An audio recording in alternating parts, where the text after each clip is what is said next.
Hello, everyone. Thank you very much for watching today. Today is Wednesday, October 20th. Sorry, I'm about 15 minutes earlier today, but I know you'll see this on the video. But busy day today, and I got to jump start on this early.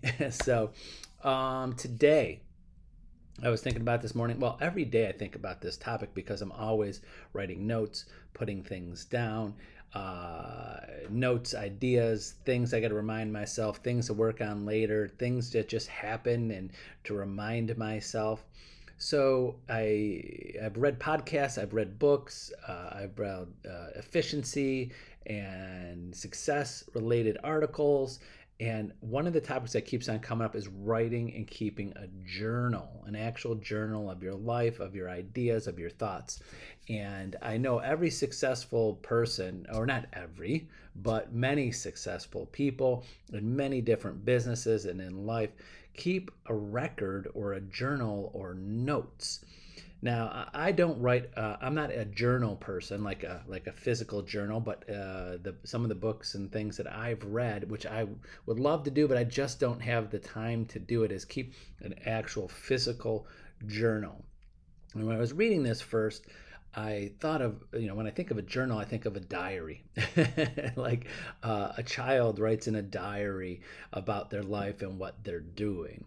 Now, a journal for an adult, for a successful person, can be anything. It could be a combination of your thoughts, your things going on in your life, can be a physical thing that you bring with you. But a journal or something that you're going to use should be available and with you at all times, because you never know what things are happening in life, thoughts or ideas. So think about all of those major successful people. Just think of anybody that just comes to mind that's a success in something, has some type of written daily plan or ideas. Doesn't matter what it is. They wrote it down. They have a blueprint of what they're going to do and what they're going to work on. It could be an engineer, it could be a salesperson, it could be an athlete. It could, name anything that their success. But they wrote it down. They just didn't memorize it and then just one day go, okay, I'm going to download these memories. So think about that. I have so many notes. Every day I'm writing notes. It could be as simple as a reminder, a password change, something. It could be as much as I read this article in real estate and what successful agents are doing, a new technology, a new this. And I always, in my iPhone, just a little efficiency, I always put a note in the note of easy accessible so I could find it. So that's a reason why I personally don't use like a binder, because I want to be able to access this. So I think new technology, I'll put new technology, or article, I'll head it something so I know a month from now, 2 months from now, 3 months from now, a year from now, whenever I'm going to be working on that project or idea, I could easily find it. And then it's easy on the phone to cut and paste. So I'll give you an example today, what I'm writing in today. I'm researching online events to keep agents connected more on a social network within the office. So this morning when I saw an article about it, so I put that article, I copy and paste a link to that article. I started researching companies and ideas and put that in the notes, and that's in my journal, online journal, so I could access that when I'm ready. Am I ready to work on it now? No, I don't have the time to work on it now, but it's a future project on that.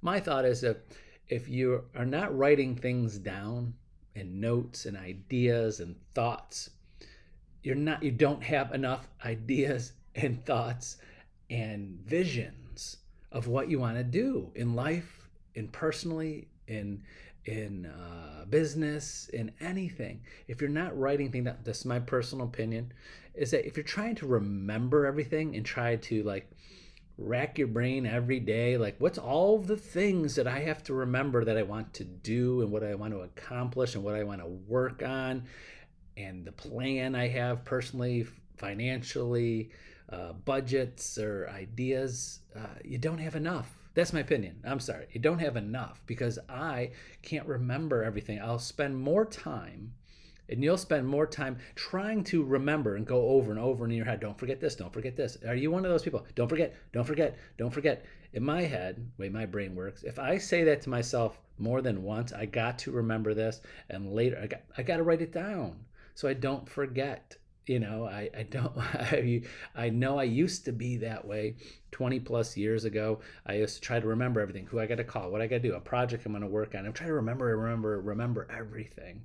But you don't want to do that. You want to keep your brain, your mind open for the things that you're focusing on now. Obviously, I don't. You talk to anybody that has really a lot of knowledge with how the human brain works. I think theirs is kind of like a computer. Is that, how you have those things running in the background? You know how your phone gets slow sometimes, or your computer gets slow because there's programs running in the background and you don't even realize it because the computer has them open and they're running. That's how I feel about things and ideas and memories and things. You're not writing them down, you're not saving them, so you're always running them in your head in the background unconsciously, so you don't forget things, and it takes up space.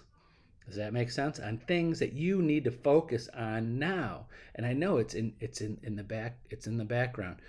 I know that. And I feel bad sometimes, because this is the bad side of it. Sometimes people ask me, especially my close family and friends, like, hey, do you remember we have this or that? I'm like, I have absolutely no idea. Are we meeting next week, or what are we doing, or who's coming?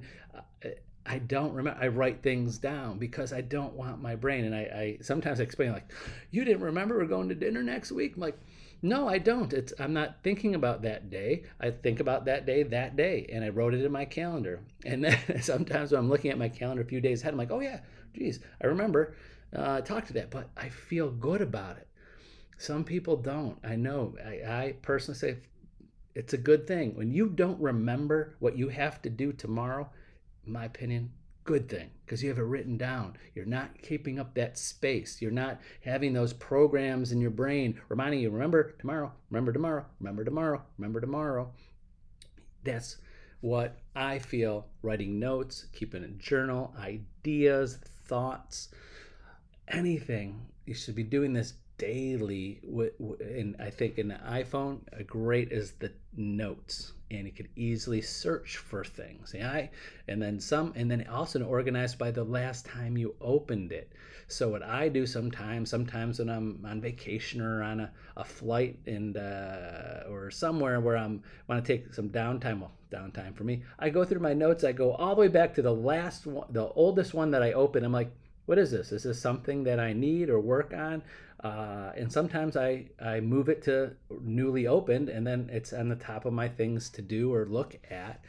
So I just wanted to give you a little idea of writing notes, keeping a journal, and it could be something physical, but I like technology, so it could easily accessible and could see what you're writing. You could write your notes of your life. You could write. I use in my notes sometimes. When I have long emails or thoughts that I want to send to somebody, even in a text. Sometimes when I'm texting people an important text, sometimes I'll write it in my notes first, so I could review it, look at it, copy and paste, and now I have a record of that, not just in my text, it's in my notes now. So if I ever want to access that, what did I say, and it'll time stamp it of when you put that note in there, or you can put notes in there. So anything that you're doing, even emails, I put those in the notes too sometimes, because sometimes you can't, why is in emails, you could find every email of every junk email that ever gets sent to you, but the important ones, I'm like, for some reason they go into another place and you can't find them. So write things down, write ideas, take notes, ideas, thoughts, goals, plans, articles, conversations, text, emails, anything that you want to access in the future and think that will better yourself or work on. And any successful business will always have things that they want to improve on or review or ideas. Because if you're doing everything every day, that every idea that you think you'll ever need in a successful business, you're not thinking outside the box. There's lots of outside the box ideas. And one last thing I'll leave you with, and for real estate, a great thing to be connected with is articles and things that are happening. Realtor.org. There's a Realtor magazine. I get emails of Realtor magazine, that online version of what's happening in real estate and ideas and successful. Some of it's just gossip, but some of it's ideas. So Realtor.org is our website for realtors of information from NAR.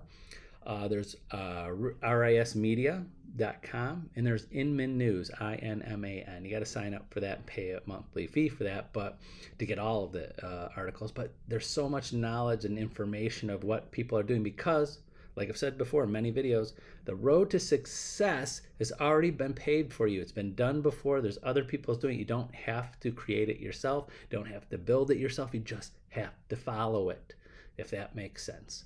So that's it for today. Thank you very much for watching on this Wednesday. And remember, if you want to go over this topic one-on-one, I'm happy to put the time in. If you want to schedule that time with me, just call, text, or email me anytime. So have a great day, and we'll see you tomorrow. Bye-bye.